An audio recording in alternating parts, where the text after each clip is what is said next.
चलिए दोस्तों, आज हम समझने वाले हैं एपीआईज क्या होती हैं। बिल्कुल रियल लाइफ एग्जांपल से समझेंगे, आपको सारी चीजें एक एक क्लियर हो जाएंगी। तो चलिए देखो, आपने कभी ना कभी स्विगी या जोमेटो से फूड तो ऑर्डर किया ही होगा। किया है? क्या कह रहे हो सर? डिलीवरी चार्जेस देखते ही भूख मर जाती है। बात तो सही है यार, 100 रुपए का सामान होता है, 40 रुपए का डिलीवरी चार्ज लगा देते हैं तो भूख तो मरी जाएगी, है ना। तो खैर कोई नहीं, इससे अच्छा तो हम जीरे वाले आलू बना के खा लें, वो बढ़िया है। खैर छोड़िए। तो कभी ना कभी तो ऑर्डर किया ही होगा ना आपने स्विगी जोमेटो पे। अगर फूड नहीं ऑर्डर किया तो कहीं कैब बुक करी होगी ओला उबर पे, ठीक है। तो इन सब एप्लीकेशंस में क्या होता है, ऑर्डर करने के बाद आपके पास एक मैप आता है ना। अब मैप में आपकी पूरी लोकेशन आती है, आपका डिलीवरी बॉय यहाँ पर है, ये रेस्टोरेंट पे गया, इतना टाइम इसको लगेगा रेस्टोरेंट तक पहुँचने में। उसके बाद ऑर्डर पिकअप हुआ, ऑर्डर पिकअप होने के बाद ही is on the way to your location, आपकी लोकेशन की तरफ वो बढ़ रहा है। प्रॉपर आपको एक एक चीज़ दिखाई देती है कि वो यहाँ पहुँच गया, यहाँ पहुँच गया, यहाँ पहुँच गया, फिर फाइनली आता है he is arrived at your location, है ना। तो ये सब कहीं ना कहीं आपने देखा हुआ है। कहाँ देखा है आपने ये सब? गूगल मैप्स में देखा हुआ है ना। तो कहने का मतलब यही है कि स्विगी ने अपनी सैटेलाइट्स तो भेज नहीं रखी हैं अब आसमान में कि भाई सब चीज़ें एक एक चीज़ मेरे को पता लग जाए, रियल टाइम लोकेशन मिल जाए, है ना।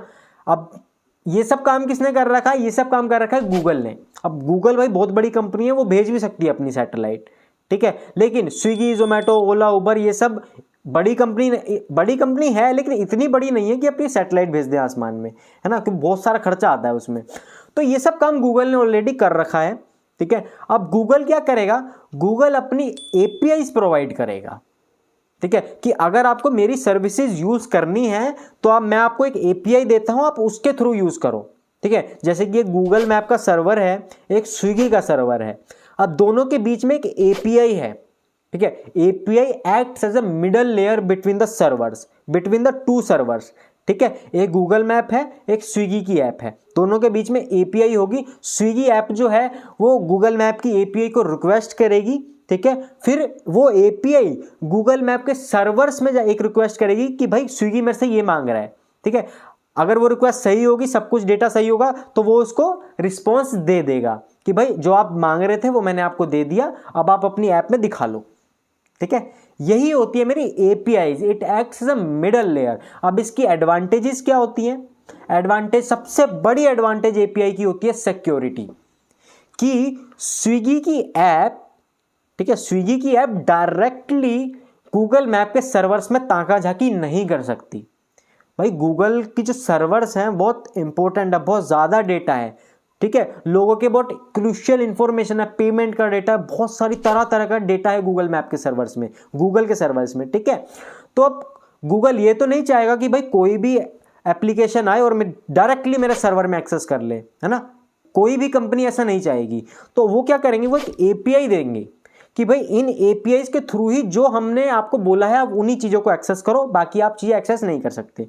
जितनी चीज़ों की आपको रिक्वायरमेंट है आप उतनी चीज़ें ही आप एक्सेस कर सकते हो। क्लियर है? तो यही होती है मेरी एपीआईज, ठीक है। अब आप ये भी सोच रहे होगे कि भाई गूगल मैप की अगर एपीआईज है तो ये तो मैं भी यूज़ कर सकता हूँ फिर, है ना। ये तो मैं भी यूज़ कर सकता हूँ। जी हाँ, बिल्कुल यूज़ कर सकते हो, लेकिन इसमें दो तरीके की एपीआईज आती हैं, एक होती है फ्री, एक होती है पेड, ठीक है। फ्री जैसे कि नॉर्मल एक जनरल सा यूज़ है, आप अगर गूगल पे सर्च करोगे ना कि वेदर फोरकास्टिंग एपीआई, आपको फ्री में मिल जाएगी, कोई उसका पैसा नहीं देना, ठीक है। जो आपको टेम्परेचर बताएगा आपके करंट लोकेशन का, ठीक है। कुछ एपीआईज फ्री होते हैं, कुछ एपीआईज पेड होते हैं, लेकिन गूगल मैप की जो एपीआई है वो पेड है, ठीक है। अब गूगल ने इतना इन्वेस्टमेंट करा है, अपनी सैटेलाइट भेजी है, इतना उन्होंने पूरा सिस्टम तैयार किया हुआ है, तो अब वो कुछ तो आपसे चार्ज करेगा ना भाई, वो भी तो प्रॉफिट कमाने के लिए बैठा है। क्लियर है? तो स्विगी ने कुछ पेमेंट करी और गूगल ने अपनी एपीआई दे दी, ठीक है। अब उसने एपीआई तो दे दी, अब एपीआई जो होती है उसके साथ वो एक एपीआई की भी प्रोवाइड करेगा, जैसे ताले की चाबी होती है ना। अब भाई एपीआई जो उसने प्रोवाइड करी वो तो सिंपल एक यूआरएल एड्रेस होता है, उसको तो कोई भी देख सकता है, उसको कोई भी एक्सेस कर सकता है, ठीक है। लेकिन जो पेड एपीआई होती हैं उनमें एक एपीआई की होती है जो कि उसको सिक्योर बनाते हैं। यूं समझ लो उस ताले की चाबी, ठीक है, गूगल के जो सर्वर्स हैं उसकी चाबी वो देगा आपको, ठीक है, कि भाई मैं आपको चाबी दे रहा हूं, आप ये चाबी, जब आप मेरे को रिक्वेस्ट करोगे आप ये चाबी मेरे को देना, मैं इस चाबी से गूगल के सर्वर का ताला खोल दूंगा और जो आपको चाहिए मैं ला के दूंगा और उसके बाद वो बंद कर दूंगा चाबी से। ठीक है, ये होती है मेरी एपीआई कीज जो कि पेड एपीआई में मेरे को मिलती हैं। ठीक है, फॉर द सिक्योरिटी पर्पस, ताकि कोई भी आके उसको एक्सेस ना कर पाए, है ना। एपीआई सिंपल मेरे यूआरएल एड्रेस होता है, जैसे कि www.google.com। ठीक है, उसमें /version1/API आप कर दोगे, वो एक तरह से एपीआई बन जाएगी। ठीक है, अब इसको तो कोई भी यूज कर सकता है। ठीक है, लेकिन पेड एपीआई में क्या होता है, आपको एक एपीआई की मिलेगी। ठीक है, उस की मदद से ही आप उसको एक्सेस कर सकते हो, अदरवाइज आप एक्सेस नहीं कर सकते। यही होती है मेरी एपीआईज। अगर एक और एग्जांपल दूं, आपने आईआरसीटीसी पे कभी ट्रेन बुक करी है? आईआरसीटीसी पे कभी ट्रेन बुक करी है? ट्रेन नहीं, सॉरी, ट्रेन की सीट, पूरी ट्रेन थोड़ी ना बुक करोगे, ट्रेन की सीट आपने कभी बुक करी है ना। तो वहां पर क्या हो रहा है, देखो आईआरसीटीसी क्या है, आईआरसीटीसी एक पब्लिक सेक्टर कंपनी है। ठीक है, जो कि इंडियन रेलवेज को सर्विस प्रोवाइड करती है। इंडियन रेलवेज एक गवर्नमेंट, एक ऑर्गेनाइजेशन कह लो, है ना। अब उसका सारा काम, जैसे ticketing, catering, A to Z, Indian railways का सारा काम आईआरसीटीसी मैनेज करता है। ठीक है, आईआरसीटीसी मैनेज करता है, क्लियर है। अब ट्रेन की टिकट बुक करने का राइट सिर्फ और सिर्फ आईआरसीटीसी के पास है। ठीक है, लेकिन अब आपने देखा होगा कि पेटीएम भी ट्रेन टिकट बुक कर रहा है, अमेजोन भी ट्रेन टिकट बुक कर रहा है, गो आईबीबो, इक्जिगो, मेक माई ट्रिप, ये सारे भी तो अपनी ट्रेन टिकट बुक कर रहे हैं। तो अब क्या पेटीएम, अमेजोन, मेक माई ट्रिप, इक्जिगो, गो आईबीबो, इन सब की क्या अपनी ट्रेनें चल रही हैं? नहीं, इन सब की अपनी ट्रेनें नहीं चल रही। तो अब क्या किया आईआरसीटीसी ने, क्या किया हुआ है, आईआरसीटीसी ने एक एपीआई प्रोवाइड करी हुई है। ठीक है, इन्होंने एक एपीआई प्रोवाइड करी हुई है पेटीएम को, अमेजोन को, गो आईबीबी को, मेक माई ट्रिप को, सबको इन्होंने एपीआई की प्रोवाइड करी हुई है, जिसकी मदद से मैं आईआरसीटीसी के सर्वर में देख सकता हूं कि भाई कौन सी टिकट, कौन सी ट्रेन की सीट मेरी कितनी खाली है, कौन सी बुक हो चुकी है। तो वो डेटा सारा मेरे को पेटीएम की ऐप में दिखेगा।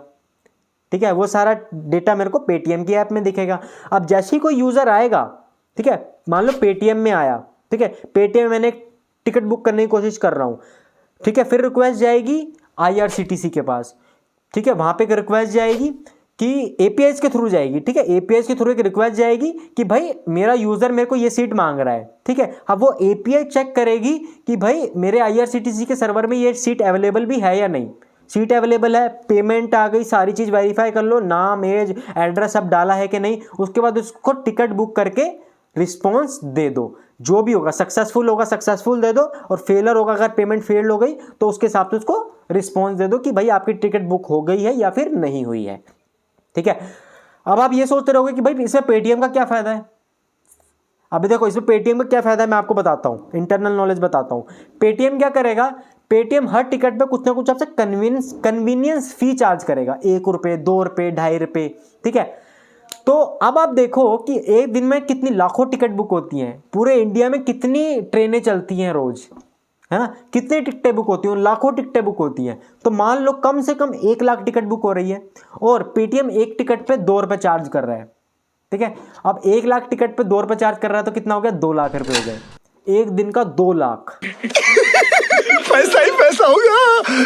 बैठे बैठे कुछ नहीं किया, पेटीएम ने सिर्फ एपीआई ली, अपने ऐप में इंटीग्रेट कर दिया, बस। उसके बाद उसका जो उसने आईआरसीटीसी को कुछ पे करना है, 40, 50, 60 जो भी उनका एग्रीमेंट होगा वो उसको पे कर देगा, बाकी उसका प्रॉफिट है। तो यहां से ये सब लोग प्रॉफिट अर्न करते हैं, पेटीएम, अमेजोन, आईबीबो। ठीक है, ये सब यहां से प्रॉफिट अर्न करते हैं। ठीक है, आपने ये भी देख, अब देखो इसमें पेरेंट ऑर्गेनाइजेशन जो है ना वो आईआरसीटीसी है। पेरेंट ऑर्गेनाइजेशन आईआरसीटीसी है कि मान लो अगर आईआरसीटीसी का सर्वर डाउन हो गया, आपने ये चीज नोटिस करी होगी कि रात को 11:40 से लेकर 12:20 तक आईआरसीटीसी का सर्वर डाउन हो जाता है। उस 40 मिनट के अंदर आप टिकट बुक नहीं कर सकते।